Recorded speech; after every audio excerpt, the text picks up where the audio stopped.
Assalamu alaikum. Peace be with you. Alhamdulillah. Salatu wassalamu ala rasulillah. Amma ba'd. All praise and blessings are due toward Almighty God. We praise Him and seek His help. After that, we send peace and blessings on all the prophets and messengers of God, starting from Adam all the way to Prophet Muhammad, peace be upon them all. So I welcome you. I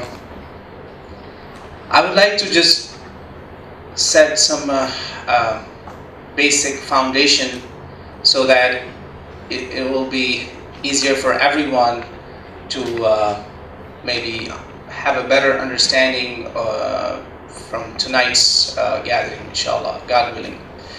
You know, the title of the event is Islam 101. It actually starts with Islam 101. So let's get to it. What is Islam? And who are Muslims? This is a very, very important question that it always comes across. And of course, people have images and all sorts of ideas attached with Islam.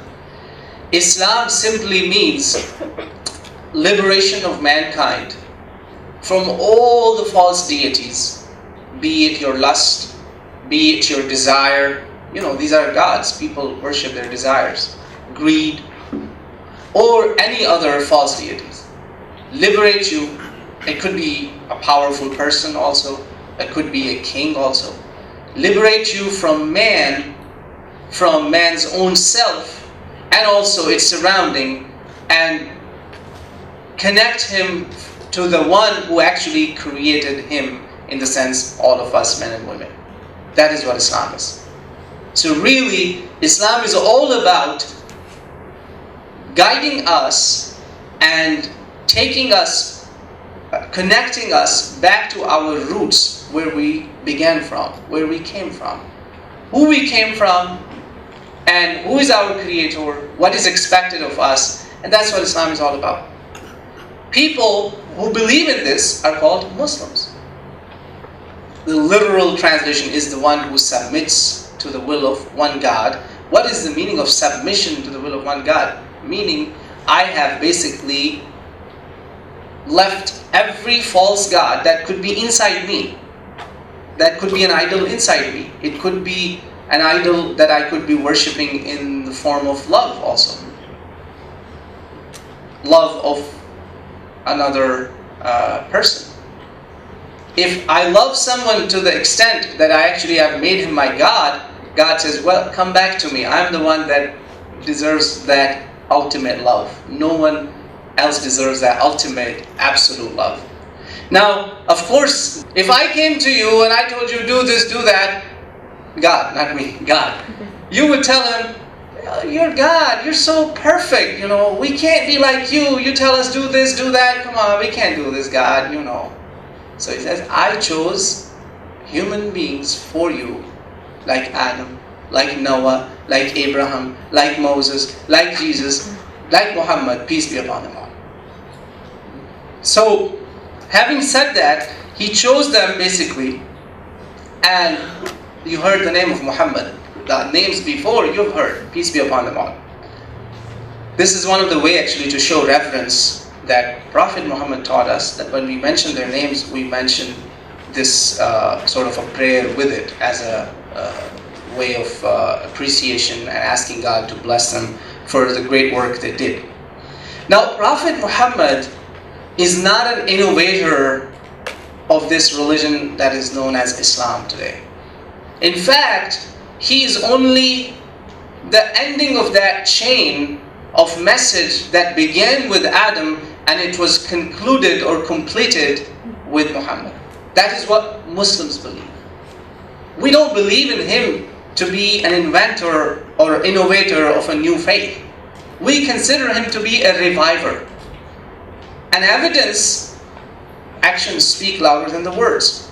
Prophet Muhammad, when he came, he did not denounce Jesus. He did not denounce Moses. He did not denounce Abraham or Noah or anyone for that matter. He in fact encouraged and in fact he upheld a lot of the good customs that were around him in his surroundings, and also from the other faiths that we will uphold these things. There's no need to cancel them. We will adopt the good things and only leave what's questionable or what is not right. This is what he did. That is why Prophet Muhammad actually first, or God, we say God told him to come up with this term called people of the scripture. He invited mankind for the first time. This is his legacy. We're talking about the legacy that actually this is the legacy of this man named Muhammad. Peace be upon him. That he says, let us sit down and talk.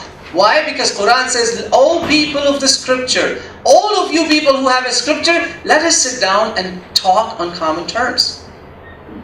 A dialogue, harmony, building the bridges that we think today is a part of a civilized world. He started that in that Arabia of 7th century when the rest of the world was in dark ages. In fact, in Islam, we don't call it dark ages, we call it the ages of light. Because how Europe got that light, it's because of that 7th century Arabia, where Prophet Muhammad came and he started a whole new dimension for humanity. Now, actually, you want to be a pious man, it is not pious to abandon the world and go away from people. The real pious person is when you live amongst the people and do the right thing, then you become the real pious. He changed a lot of these concepts. The concept that if I am abandoning the world, going away from people, yes, you would go away for a certain time period, for only your training. But Prophet Muhammad taught the world that there is a meaning of education, there is a meaning of dialogue. First time in the human history, the term Ahlul Kitab, people of the scripture. You open Old Testament, New Testament, any scriptures before Quran. The revealed scripture of Islam is Quran. You will not find this term called Ahlul Kitab. First time. Why? Ta'alaw. Let's sit down. إِلَى كَلِمَةٍ سَوَاءٍ بَيْنَنَا. Let's sit down and talk on common terms. Let us talk about common good values that we share. Prophet Muhammad's legacy is this, and that's why, my brothers and sisters in humanity, we do not take him a deity. It's very important to know that who is Prophet Muhammad to us. It's very important for all of us, and especially those of our friends who do not know about this man, or you know him through the media. He's not a deity to Islam, he's not a god, but he's a leader, he's a teacher, he's a father, he's a husband, he is a man who played all these roles for us.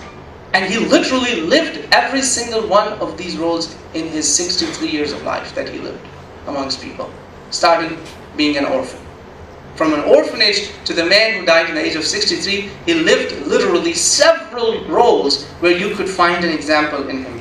And second reason why Muslims find an example in Prophet Muhammad for themselves, and what happened, how could the Arabia changed from a nomadic Arabia where there was a lot of customs, ill things happening, to an Arabia of light that led the whole humanity, all the basic sciences.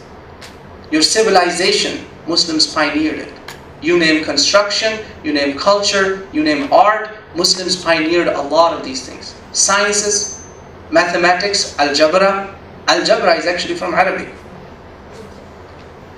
So, and I will give you one verse of Bible that actually we quote a lot of time in our sermons, that Prophet Muhammad ﷺ can be considered with that example. In the Gospel of Luke it says, verse 44, that a tree is known from its fruit. And all the good, I am again saying, the good that you see amongst Muslims is a legacy of Prophet Muhammad. Because the tree was good and he left us with that legacy. And if there's one thing I would urge everyone to, like a take-home message, I would say, that to know that how could this man change a society. He had actually literally 10 years where he had full control on his territories, where he was in Medina, actually starting from one city, where people who buried their daughters alive, people who bought and sold women as a property, people who did not give rights to women of ownership and inheritance. Within that period of 10 years, we're talking 7th century, not 20th century in the United States, voting rights. 7th century, Prophet Muhammad was able to ensure these rights with a lot of protection in that time. How could he do that? How was he able to do that? This legacy has to be known, and it cannot come just by 5 or 10 minutes talk.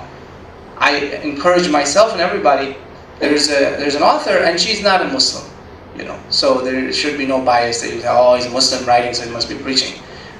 Book, actually recently someone gave to me as a gift, by Karen Armstrong, Muhammad, the Prophet of our times. A lot of problems that you see today, he showed the world by having hundreds and thousands of followers who solved those problems and lived a very decent and clean life that led Europe out of dark ages to light. So I would leave you with that as a take-home message. Thank you so much.